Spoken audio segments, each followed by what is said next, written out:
It's an unavoidable fact of warfare that you will eventually end up on the defensive, and because of that, there are well-known and firmly established ways to respond to an ambush.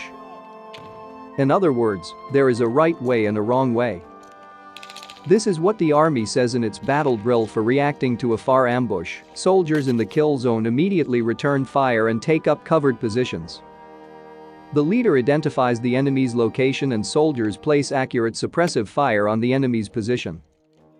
Soldiers not in the kill zone begin fire and movement to destroy the enemy.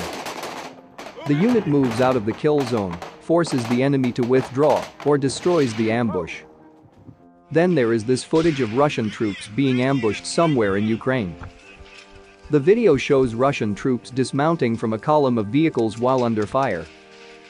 Contrary to how US troops respond to an ambush, the soldiers in the clip take a very different approach. There is little, if any, return fire and few of the soldiers take up covered positions. If there's a leader present, he doesn't appear to be identifying the enemy's location.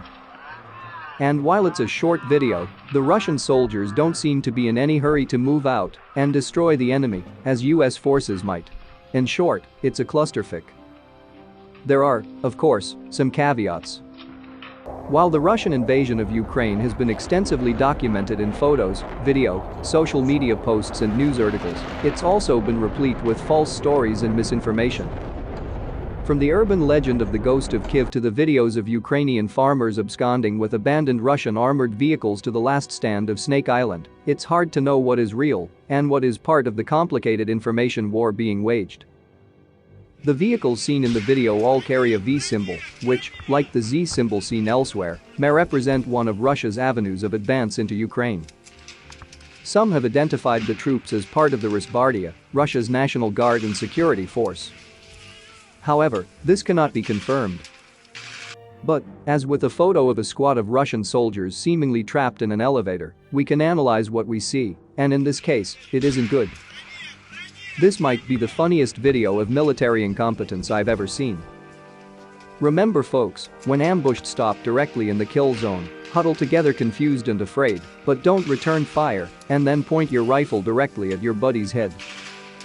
The video starts with a number of troops in a lackadaisical retreat from a truck to an armored vehicle.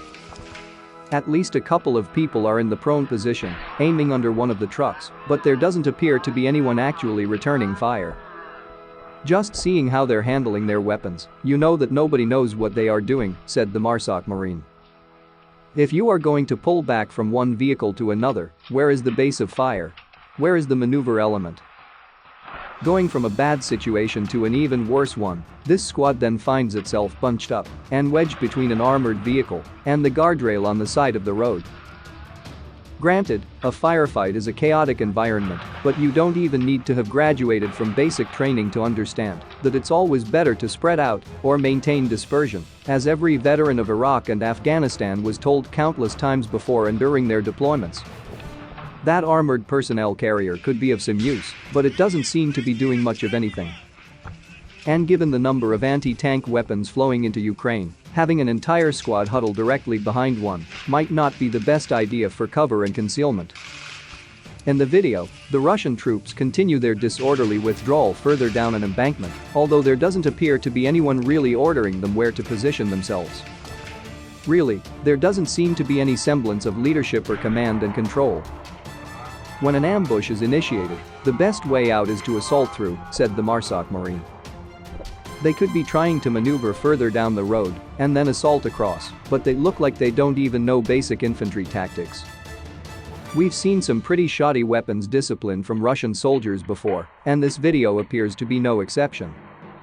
In fact, it might be a good thing that these troops don't appear to be returning fire given how often they are pointing their rifles at each other. In short, these troops are a no-go at basically every aspect of reacting to contact. They may appear to be well equipped, but the optics on your rifle don't really matter if you don't know where to point and shoot. As one reply to Task and Purpose read, I have seen paintball teams with more tactical sense than this.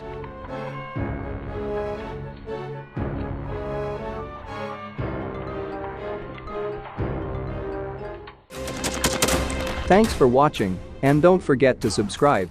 Also, if you want to support Warthog Defense, please become our member and get early access to new videos, exclusive members-only videos, and become administrator in comment section.